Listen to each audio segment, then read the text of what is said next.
So you played my club night, Yeah. the Slacker club night, which Yeah, that was a while. I gotta thank you for that, because like you drove from like Glasgow or something, Probably, yes. while sick. I'm pretty sure like I met you backstage. I think you had the cold or something. I could like so embarrass myself on this podcast right now, and because I said I would, I think I will. I may or may not have shit my pants on stage at your club night. like there's this picture of me from that night, which is like very hairy, and I have this like my guitar player, and I have this like ongoing riff about it because I was literally like shaking and sweating. I must have had like food poisoning or something. I slept on the label couch for like 8 hours afterwards, but he like sent me this picture from that night that some photographer took that's like beautiful. Like I'm literally like glowing, and like he looks great. He looks like epic. And like I just have this like very like glow about me, and he was like, I can't believe you look like that, like as you were like probably shitting your pants. I mean, like if that isn't the dichotomy of your music, like then I don't know. I don't know what is. That's like fucking hell. Like that's up there with like the best story that's ever happened at my club night. Like it's a good thing I closed it like a couple of months ago, because like that would never be beat. Yeah, no, you can't live that down, dude. I thank God it's never been repeated for me. I think the closest thing, I had food poisoning, and we had like, and I was on tour in like Florida or something, and we kept a trash can like hidden on the side of the stage, and I was gonna like book it to that if I had to like vomit, but but I never did. You're the first and hopefully the last. I'm gonna set my club night up and get you to come play for like an underplay for like the next record, just to see. I'll give you like a beer. There'll be like loads of laxatives going. Hey, see if it's a curse. Yeah. Wow! Holy shit! You heard it here first. This just in. Is that the worst thing that's happened to you on stage?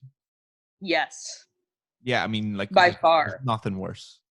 Because everything else, like people talking or like someone throwing something, like I've never been like victimized by a crowd before. Like the worst thing that's ever happened is like someone, like people ignoring me, you know, like the worst thing is just kind of loud, but I've never really been booed. This has happened to me before where I'm so lost in thought that I'll like repeat entire halves of songs, and then halfway through kind of realize that I'm playing the same shit over and over. Like I get on this weird like dementia loop of a song, and I'm trapped, and I look around and the whole band is like staring at me with wide eyes like, when is she gonna figure it out? But yeah, that's all again pretty like normal stuff. I think that's whole situation definitely beats it. So like that time that you around that time you released the record, you were like one of the hardest working people in the world. Like you were literally going all around the world and playing everywhere and playing every club night and shitting yourself all shitting myself all around the world. But like the graft was like seriously real, and it was very sort of similar to the 1975, I thought, because I remember like playing them just when I was starting out my career in radio. That they were traveling the world, and almost when they came home off that tour, they'd become a massive, like when they went away, they were like, a couple of people knew them, like it was like fairly indie. Then they come home afterwards, and like for some reason it's massively kicked off. Like what was that moment for you that like it started to snowball? I still like I feel very lucky because every time I get on stage and there are tons of people, I'm like, oh my God. Like it's still kind of the snowballing feeling is still happening. Like Mirrors last year, that was crazy. That was the biggest show I ever played.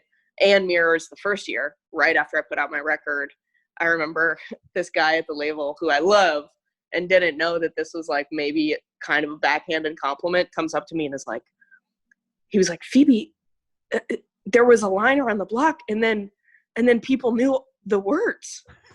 Like he was so shocked. Like... Yeah, and I was like, wait, you're supposed to like say that you knew that was going to happen this whole time or whatever. but that was really fun. That was like the first time anybody sang my words back to me, and that was sweet.